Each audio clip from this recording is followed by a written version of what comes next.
नमस्कार दोस्तों, मैं परवीन वधवा, संस्थापक पे बिंगो। दोस्तों आज मैं आप लोगों के बीच में इसलिए आया, एक ही स्पेशल मैसेज है उन सभी रिटेलर्स के लिए और डिस्ट्रीब्यूटर्स के लिए जो किसी भी कंपनी के साथ मनी ट्रांसफ़र के बिज़नेस के अंदर काम करते हैं। दोस्तों जैसे आपको पता ही होगा कि पिछले साल 1 नवंबर 2025 को रिज़र्व बैंक ऑफ इंडिया ने एक नई गाइडलाइंस को दिया, जहां पर मनी ट्रांसफ़र के लिए केवाईसी का रहना बहुत ज़रूरी है। आपको पता होना चाहिए कि जो आदमी आपकी दुकान पर विज़िट कर रहा है, जो पैसा भेजना चाहता है, तो उसका एक केवाईसी बैंक के पास होना बहुत ज़रूरी है। इस केवाईसी के प्रोसेस को करने के लिए शुरू में कुछ दिक्कतें थी, चैलेंजेस थे, जिनको सभी कंपनीज़ ने, सभी बैंक्स ने 1-2 दिन के अंदर ही कवर अप कर लिया था। लेकिन मूव फॉरवर्ड करते हुए इस जो समस्या थी कि केवाईसी देना पड़ेगा, लोगों को अपना आधार कार्ड देना पड़ेगा, ओटीपी देना पड़ेगा, बहुत सारी कंपनीज़ ने इस तरीके के काम में कुछ अलग चीज़ों को भी यूज़ करना शुरू किया, जिसको पे आउट एपीआई के नाम से सभी लोग जानते हैं। दोस्तों मैं आप लोगों को ये बताना चाहता हूँ कि जब संस्था, कोई सरकार कोई निर्णय लेती है तो उस संस्था के पीछे कुछ कारण होते हैं, उसके लिए कुछ ज़रूरी चीज़ें होती हैं जो हमारे सामने आनी चाहिए होती हैं। देखिए, अगर एक रिटेलर एक अनजान आदमी का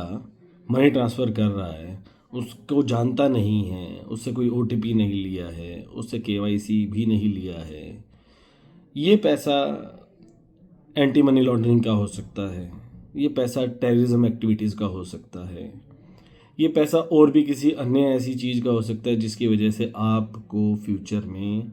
मुसीबतों का सामना करना पड़ सके। दोस्तों, आप अगर इस बात को थोड़ा सा भी अच्छे से समझने की कोशिश करें तो ये क्या है, पूरा का पूरा सिस्टम सिर्फ एक छोटी सी ईज़ देने के चक्कर में कि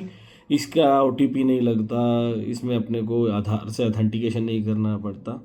अगर इन चीज़ों को आप थोड़ा सा भी समझ लें तो आप समाज के लिए, देश के लिए एक जिम्मेदार नागरिक की भूमिका को निभा सकते हैं। अदरवाइज़ अगर इनमें से कहीं पे भी कोई ऐसी चीज़ हुई जहाँ पर आपके द्वारा भेजा गया ट्रांजैक्शन जो कि बिना ओटीपी के, बिना केवाईसी के गया हुआ है और वो किसी टेररिज्म एक्टिविटी का पार्ट हुआ या किसी एंटी मनी लॉन्ड्रिंग का पार्ट हुआ, तो दोस्तों आप समझ भी नहीं सकते कि आपके और आपके परिवार के ऊपर क्या बीतने वाली है। आप लोगों को समझना चाहिए कि आप लोगों को जब सरकार ने अनेबल किया इस काम को करने के लिए, तो आपके ऊपर एक जिम्मेदारी दिखाई गई है। आप एक नॉर्मल दुकानदार नहीं हैं, आप भारत के भविष्य के निर्माता हैं। मैं एक जिम्मेदार नागरिक होने के नाते आप सभी लोगों को, आप किसी भी कंपनी से काम करते हैं, मुझे कोई परेशानी नहीं है कि आप पे बिंगो के ही रिटेलर होने चाहिए, आप किसी भी कंपनी के रिटेलर हो सकते हैं, लेकिन मेरा जो मैसेज है वो यूनिवर्सल है, सभी लोगों के लिए है। अगर आप डीएमटी के व्यवसाय के अंदर काम कर रहे हैं और आप बिना ओटीपी के अगर ट्रांजैक्शंस को कर रहे हैं, आपके डिस्ट्रीब्यूटर का कुछ भी नहीं जाने वाला है, वो एक कैश कलेक्शन एजेंट है, याद रखिएगा। भले ही आप ये कह दें आज कि सर हमारे पास तो पैसा उधार में आता है, सर जब इंक्वायरी आएगी ना तब इंक्वायरी में ये नहीं आएगी कि वो पैसा उधार में आ रहा था या नकद आ रहा था। इंक्वायरी आएगी तो ये पता चलेगा कि आपने जिस आदमी के अकाउंट में पैसा ट्रांसफ़र किया है वो किसकी